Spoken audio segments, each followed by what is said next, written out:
Hello friends, आज हम class 10th का रियल नंबर डिस्कस करेंगे। रियल नंबर हम लोगों ने क्लास 9th में भी पढ़ा होगा। अगर आप लोगों ने सही से नहीं पढ़ा है तो एक बार मैं फिर से रियल नंबर्स को बता दे रहा हूँ। रियल नंबर क्या होता है? All irrational number plus all rational number is real number. तो इस चैप्टर, ये जो रियल नंबर का जो चैप्टर है, इसमें कुछ टर्म है जो बहुत ज़्यादा ही यूज़ हुआ उस टर्म का। तो वो टर्म भी हमें जानना बहुत ज़रूरी है कि आखिर वो टर्म उसका मतलब क्या है। जैसे कि इंटीजर है, इंटीजर इस टर्म का बहुत ज़्यादा ही यूज़ हुआ है यहाँ पे। तो इंटीजर है क्या? तो वो सारे नंबर जिसे हम फ्रैक्शन में नहीं लिखते हैं, वो सारे नंबर इंटीजर हैं। जैसे एग्जाम्पल के तौर पर ले लीजिए 1 2 3 4 5 6 7 8 9 10 11 12, ये सारे इंटीजर हैं। यानी जो नेचुरल नंबर है वो भी इंटीजर है, और होल नंबर जो 0 से स्टार्ट होते हैं, 0 1 2 3 4 5 6 7 8 9 10, ये सब भी इंटीजर हैं। अब आ जाइए, ये सब तो पॉजिटिव नंबर हो गए। अब निगेटिव में आ जाइए, -1 2 3 4 5 6 7 8 9 10, ये सब भी इंटीजर है। तो इंटीजर कभी फ्रैक्शन में नहीं होगा, कभी डेसिमल में नहीं होगा। इस बात को हमेशा याद रखिए। Whole number, natural number, integer कभी भी फ्रैक्शन में नहीं होगा, कभी भी डेसिमल में नहीं होगा। अब जो दूसरा टर्म है वो है कंपोजिट नंबर। इस चैप्टर में कंपोजिट नंबर का भी बहुत बार जिक्र आया है। वो कंपोजिट नंबर होता क्या है? It is a positive integer. ये पॉजिटिव इंटीजर है that has at least one divisor other than 1 and itself। यानी अपने आप को और एक को छोड़ के जो इसका एक और डिवीज़र होना चाहिए, वो कंपोजिट नंबर होगा। जैसे कि आप 14 ले लीजिए, 14, इसका देखिए दो डिवीज़र है, 2 भी है और 7 भी है, तो ये कंपोजिट नंबर हो गया। ये जो 14 है वो कंपोजिट नंबर हो गया। दूसरा एग्जाम्पल आप ले लीजिए 9, इसका डिवीज़र 3 है, अपने 1 और अपने आप को छोड़कर इसका डिवीज़र एक 3 भी है। दूसरा एग्जांपल आप ले लीजिए 10, 5 एंड 2 भी इसका डिवीज़र है, तो ये भी 10 भी कंपोजिट नंबर हो गया। अब एक टर्म है प्राइम फैक्टराइजेशन। इस टर्म का भी इस चैप्टर में बहुत ज़्यादा ही यूज़ है, तो इसको भी जानना ज़रूरी है। तो प्राइम फैक्टराइजेशन है क्या? In number theory, integer factorisation is decomposition of a composite number into a product of small integers। मतलब ये है कि कोई नंबर है, मान लेते हैं 10 है, ठीक है, तो 10 को हमने डिकम्पोज कर दिया 5 एंड 2 में। 10 = 5 एंड 2 भी तो हो सकता है, 5 एंड 2 में भी डिकम्पोज कर दिया। और 5 और 2 क्या है? ये प्राइम नंबर है, ये अपने आप और एक के अलावा किसी से भी ये डिविजिबल नहीं है। 2 भी अपने आप और एक के अलावा किसी से भी डिविजिबल नहीं है, कि ये दोनों प्राइम नंबर हैं। तो क्या है? If this factors further restricted to prime number, the process is called prime factorization. तो 10 को जो हमने 5 एंड 2 में जो डिकम्पोज किया और ये प्राइम नंबर तक इसको लाकर रिस्ट्रिक्ट कर दिया, तो हम इसी को कहते हैं प्राइम फैक्टराइजेशन। अब जिस चैप्टर में है यूक्लिड्स डिवीजन लेमा, ये क्या होता है? तो ये यूक्लिड डिवीजन ये होता है कि given positive integers A and B कोई पॉजिटिव इंटीजर्स है, there exist whole number Q and R whole number है, जो सेटिस्फाई कर रहा है इस इक्वेशन को, a = dq + r। और ये r क्या है? ग्रेटर देन और इक्वल टू 0 और लेसर देन b। एक्चुअल में ये जो यूक्लिड डिवीजन लेम्मा है वो यही है कि ये कहता है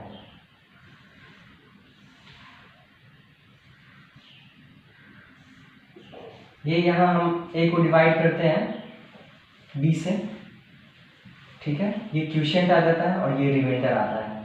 तो इसी चीज़ का एक ये फॉर्मूला है, ये वाला जो फॉर्मूला है ये इसी पे बेस्ड है, इस पे बेस्ड है ये फॉर्मूला, ठीक है। लेमा का मतलब होता है proven statement use to prove another statement. Lemma क्या होता है? Lemma is a proven statement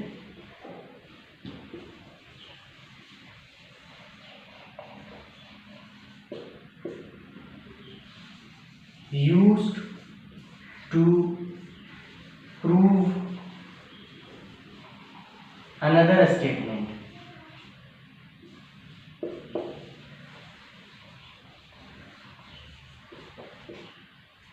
ठीक है। यूक्लिड्स डिवीजन एल्गोरिथम जानने से पहले हम जान लेते हैं कि एल्गोरिथम एक्चुअली में क्या होता है। ठीक है, तो an algorithm is a series of well defined steps which gives a procedure for solving a type of problem। मतलब ये हुआ कि एल्गोरिथम जो है एक डिफाइंड वेल डिफाइंड स्टेप्स का सीरीज है। ठीक है, जो एक प्रोसीजर बनाता है हम कोई एक खास तरह के प्रॉब्लम को सॉल्व करने के लिए। तो ये एल्गोरिथम आप जानते हैं कहाँ से आया है? वर्ड एल्गोरिथम जो है इसका जो नाम आया है 9th सेंचुरी में, 9वीं शताब्दी में एक पर्शियन मैथमेटिशियन थे, उनका नाम था अल-ख़वारिज़मी। तो वहीं से ये जो है एल्गोरिथम आया है। और जो अलजेब्रा है वो भी जो डिराइव्ड हुआ है उन्हीं की लिखी हुई किताब थी, उसका नाम था हिसाब अल-जब्र वल मुकाबला। हिसाब अल-जब्र वल मुकाबला से ये अलजेब्रा वर्ड आया है। ठीक है, तो यूक्लिड्स डिवीजन एल्गोरिथम ये क्या है? This is based on EDL, यानी यूक्लिड्स डिवीजन लेमा पे ये बेस्ड है, यूक्लिड्स डिवीजन एल्गोरिथम। और इसका इस्तेमाल हम लोग एचसीएफ जनरली एचसीएफ कैलकुलेट कर निकालने के लिए करते हैं। हमें लॉन्ग डिवीजन करने की ज़रूरत नहीं है। इस मेथड से हम सिंपली निकाल सकते हैं विदाउट डूइंग लॉन्ग डिवीजन। तो कहता क्या है असल में ये यूक्लिड डिवीजन एल्गोरिथम? हम स्टेप बाय स्टेप चलेंगे। ठीक है, तो कहता है according to this the HCF of any two positive integers a and b कोई पॉजिटिव इंटीजर है जिसमें a जो है वो b से बड़ा है। तो स्टेप 1 में क्या करेंगे? Apply the division lemma to find q and r where a is equal to dq plus r। मतलब हमें स्टेप 1 में डिवीजन लेमा जो है अप्लाई करना है। क्यों करना है? q एंड r कैलकुलेट करने के लिए। और यहाँ पे a इज इक्वल टू, तो मान लेते हैं एक दो नंबर है हमारे पास 135 एंड 225। ठीक है, तो इस नंबर में 225 जो है 135 से बड़ा है, तो 225 इज ग्रेटर देन 135। ठीक है, तो यहाँ पे 225 ए हो गया और ये बी हो गया। तो अब हम जो अब हमें यूक्लिड्स डिवीजन ऑफ लेमा लगाना है बाई EDL। मैं शॉर्ट में लिख दे रहा हूँ। तो 225 इज इक्वल टू हो जाएगा 135 इंटू 1 प्लस 90। तो 225 जब मैंने EDL लगाया इन दोनों पे HCF कैलकुलेट करने के लिए, तो क्या आया फर्स्ट स्टेप में? 225 is equal to 135 plus 90।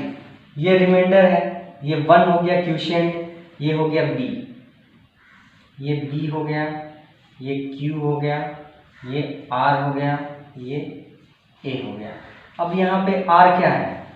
r 0 नहीं हुआ।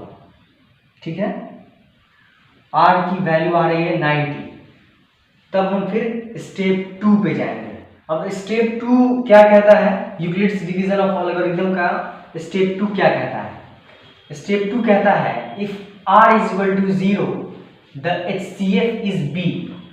if r is greater than 0 apply Euclid's division lemma to b and r। अब यहाँ पे क्या हुआ था? यहाँ पे हमें निकालना था 135 और 225 का, तो हमने EDL लगाया। EDL लगाया तो 225 135 इंटू 1 प्लस 90। यहाँ देख रहे हैं A है, ये B है, ये Q है, ये R है। तो R यहाँ पे 0 नहीं आया, R आ गया ग्रेटर देन 0। तो अब हम EDL किस पे लगाएंगे? B और R पे लगाएंगे, यानी B हो गया 135, R हो गया 90। तो B फिर हम ऐसे लिखेंगे 135 is equal to 90 into 1 plus 45। ठीक है, देखिए यहाँ पे भी रिमाइंडर 0 नहीं आया। तो स्टेप 3 क्या होगा?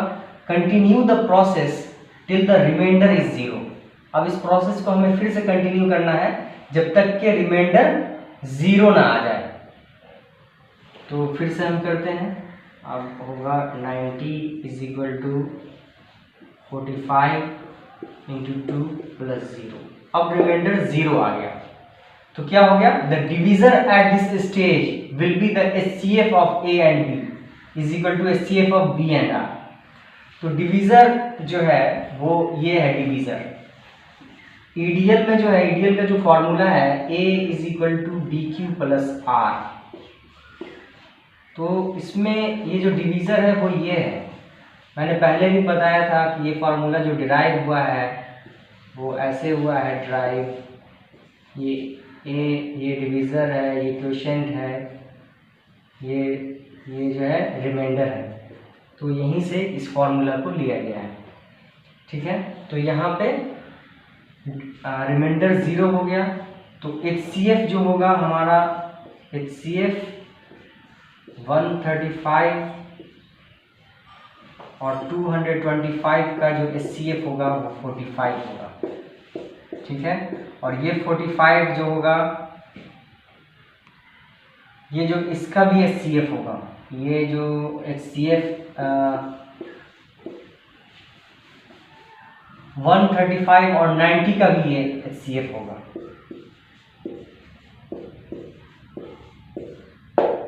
ये जो थर्ड है वो यही कह रहा है। तो आप लोगों को अब इसी हिसाब से बनाना है सवाल। मैं दूसरा एक एग्जांपल बता रहा हूँ, उससे आप लोगों का डाउट क्लियर हो जाएगा। हमारे पास एक क्वेश्चन है, use Euclid's division algorithm to find the HCF of 867 and 255।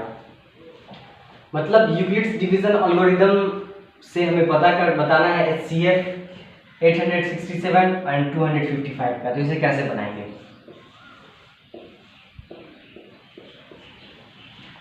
तो हम यहाँ पे देख रहे हैं 867 इज ग्रेटर देन 255। ये 255 से बड़ा है। तो हम यहाँ पे फिर अप्लाई करेंगे, क्या करेंगे? By EDL, Euclid's division lemma. हमारे पास कौन सा फॉर्मूला है? A is equal to BQ plus R।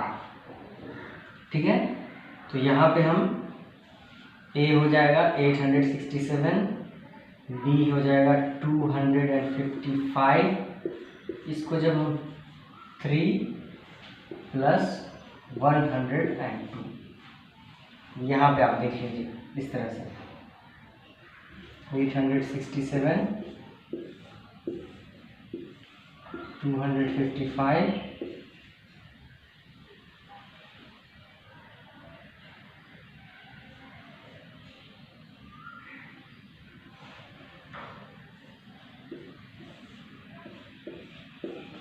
ठीक है। तो यहाँ पे रिमाइंडर 0 नहीं आया, 102 आ गया, ये ग्रेटर देन 0 आ गया। तो अब हम स्टेप 2 की तरफ चले जाएंगे। ठीक है, तो स्टेप 2 क्या कहता है? कहता है स्टेप 2 कि अगर R 0 है तो B होगा HCF किसका? इन दोनों का HCF B होगा। और अगर R जो है 0 नहीं आया, R जो है वो ग्रेटर देन 0 है जैसा कि इस केस में है, तो फिर हम यूक्लिड्स डिवीजन ऑफ लेमा लगाएंगे किस पे? B पे और R पे। यहाँ पे देखिए A है ये, B है ये और R है ये। अब हम EDL जो लगाएंगे वो इस पे और इस पे लगाएंगे। स्टेप 2 में अगर रिमाइंडर ग्रेटर देन 0 है तो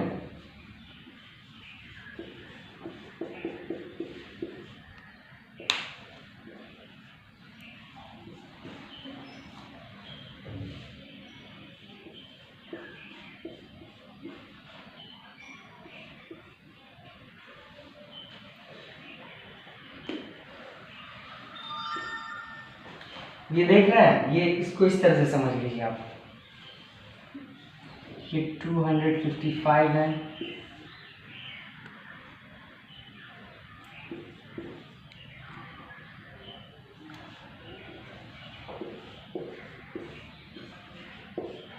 रिमाइंडर आ गया, ये क्वोशिएंट हो गया 2 और ये डिवीजन है।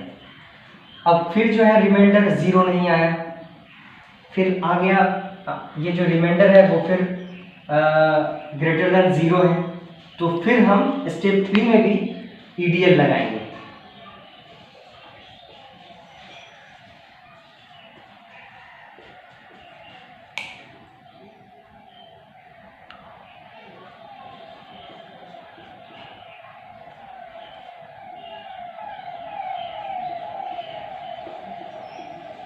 अब यहाँ पे रिमाइंडर 0 आ गया, ठीक है, तो HCF क्या होगा, 51 will be the HCF of, इसका HCF 51 होगा। तो ये जो यूक्लिड्स डिवीज़न एल्गोरिदम है, हम इसका जो इस्तेमाल होता है सिर्फ बड़े बड़े लार्ज नंबर्स के HCF का कैलकुलेट करने ही के लिए इस्तेमाल नहीं होता है। इसका चूँकि ये बहुत पुराना एग्जाम्पल है एल्गोरिदम का, सबसे पुराना एग्जाम्पल है, तो इसका इस्तेमाल कंप्यूटर के प्रोग्रामिंग में भी होता है यूक्लिड्स डिवीज़न एल्गोरिदम का, ठीक है। अब एक सवाल है, show that any positive odd integer is of the form 6q + 1 और 6q + 3 और 6q + 5 where q is some integer.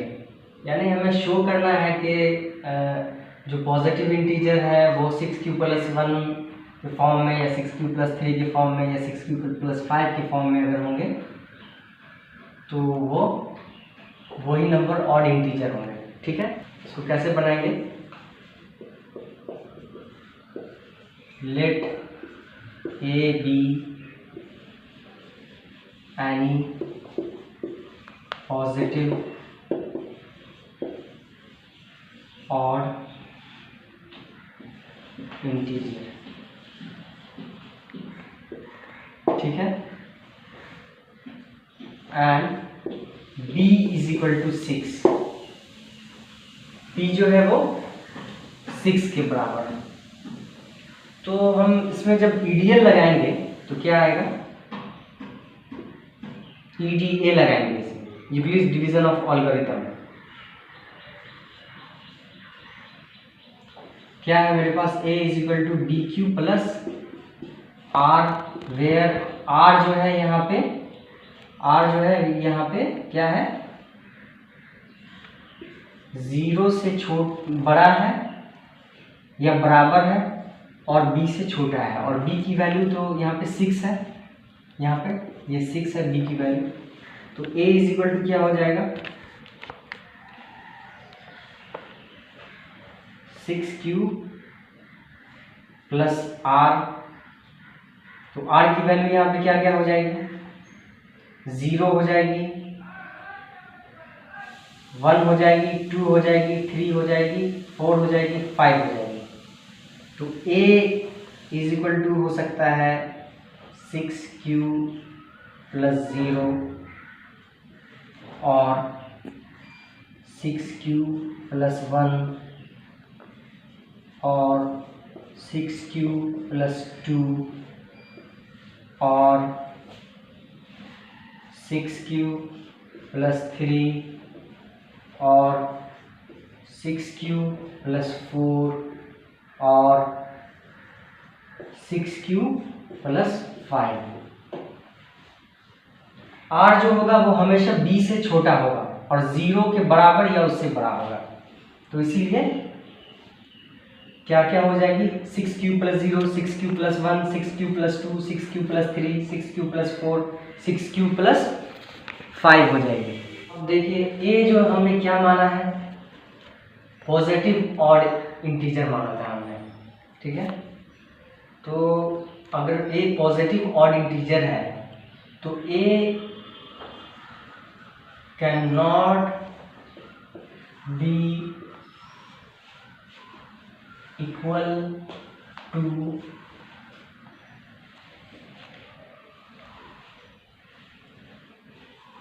6q plus 0 और 6q plus 2।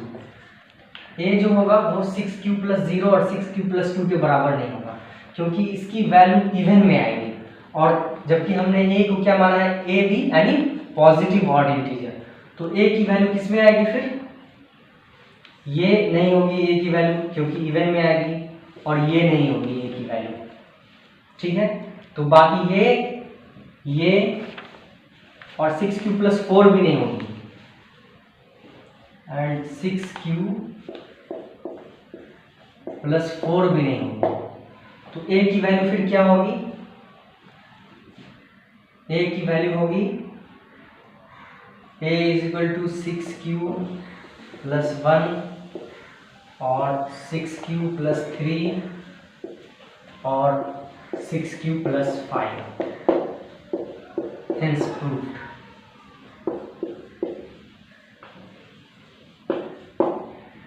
Use Euclid's division lemma to show that a square of any positive integer is either of the form 3m plus 1 for integer m। Euclid division of lemma by EDL हमारे पास क्या है, a is equal to B Q plus R, और यहाँ पे r क्या है, वो r है बराबर है 0 के या बड़ा है और स्मॉलर है b से, ठीक है। वैल्यू हमें दी हुई है 3, b की वैल्यू जो है वो 3 है, ठीक है। तो a क्या क्या हो सकता है, a हो सकता है बी क्यू, a हो सकता है 3q प्लस 0 और 3q प्लस 1 और 3q प्लस 2। अब हम केस 1 लेते हैं, 3q प्लस 0। केस 1 है हमारा a is equal to 3q plus 0। दोनों तरफ स्क्वायर करते हैं, स्क्वायरिंग बोथ साइड, तो क्या हो जाता है, a square is equal to 9q square, ठीक है। फिर हम इसे ऐसे भी लिख सकते हैं,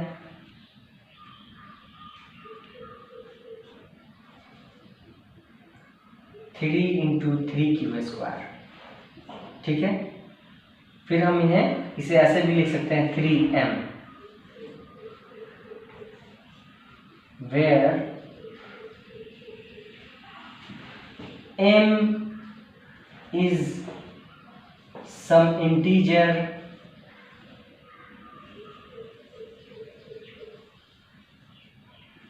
जिसकी वैल्यू क्या है, m की 3q स्क्वायर है, ठीक है। केस 2 है a is equal to 3q plus 1, a is equal to 3q plus 1। अब स्क्वायरिंग बोथ साइड कर देते हैं, तो क्या आता है, a square is equal to 9q square plus 6q plus 1, ठीक है। तो इसे हम इस तरह से भी लिख सकते हैं,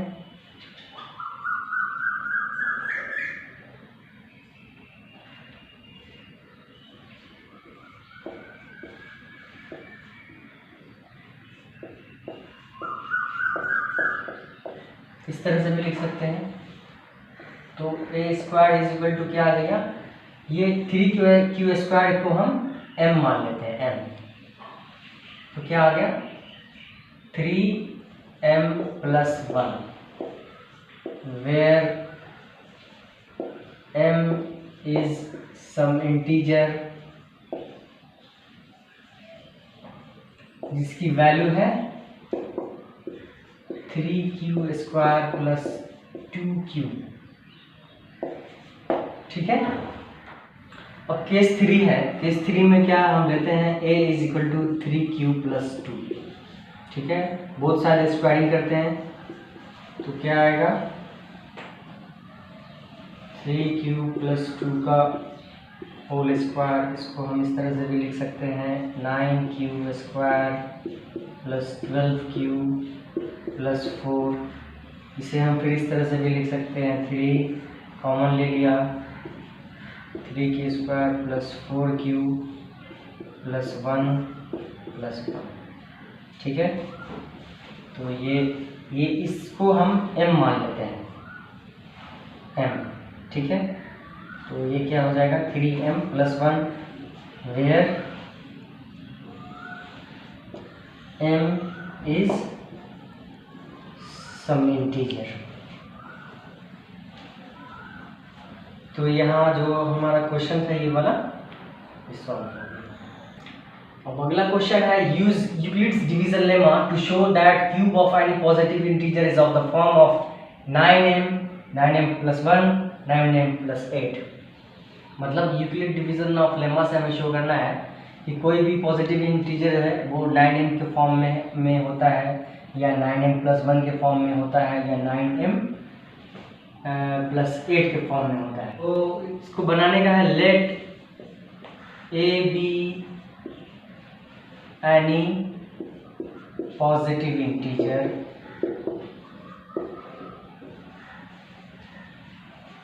ठीक है, and d is equal to 3।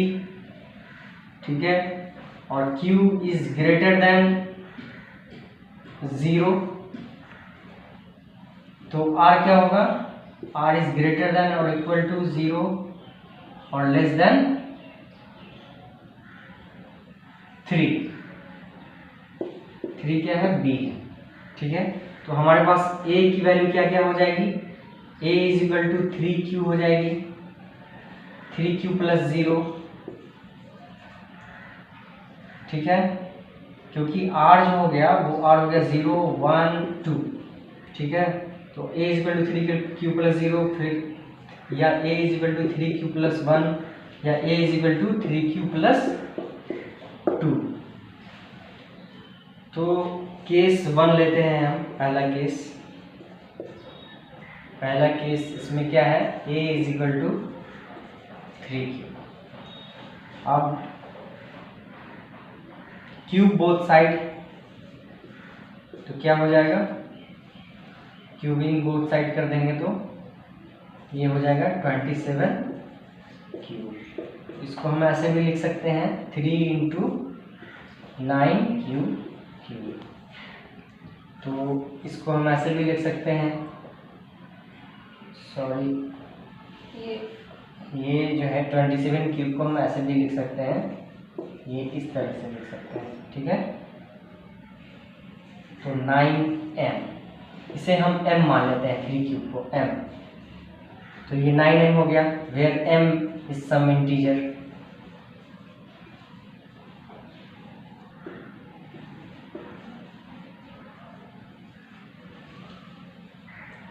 ठीक है, m इज सम इंटीजर जिसकी वैल्यू है 3q क्यूब। इस 2 है हमारे पास, a is equal to 3q plus 1।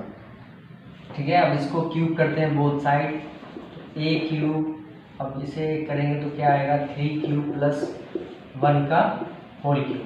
तो ये क्या आ जाएगा, a क्यूब क्या आ गया, 27q plus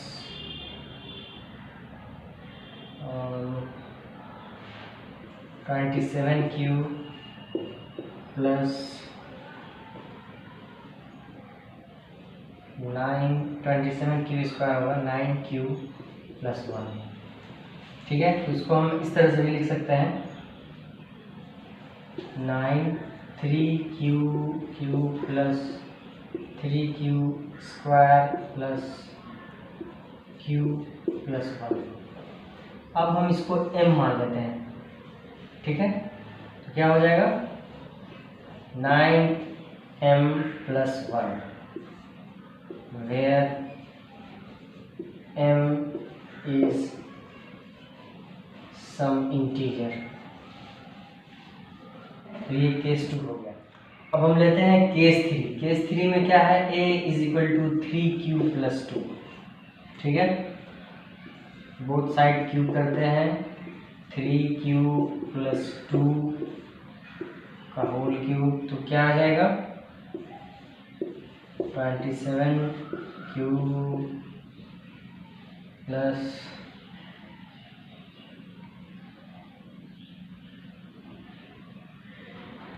54q square plus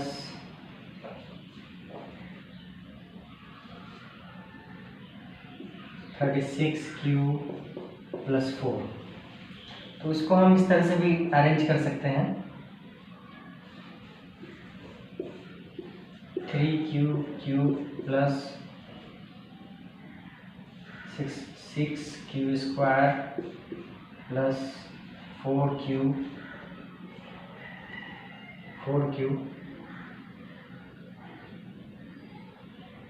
और ये 8 होगा, ये 4 नहीं होगा, ये 8 होगा। ठीक है, प्लस 8। तो अब यहाँ हम इसे, इस पूरे को हम m मान लेते हैं। क्या हो जाएगा, m प्लस 8 वेयर m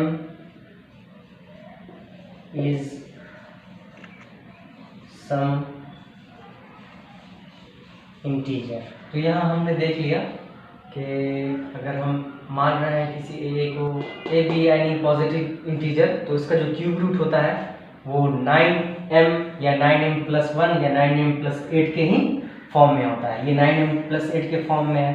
तो दोस्तों, ये chapter exercise 1.1 NCERT 10th class का की एक्सरसाइज यहीं पे ख़त्म होती है। अगर आपको ये वीडियो अच्छा लगा है तो लाइक कीजिए, सब्सक्राइब भी कर दीजिए हमारे चैनल को और अपने दोस्तों के साथ शेयर कीजिए। अगर कोई डाउट है तो हमें कमेंट सेक्शन में आकर बताइए।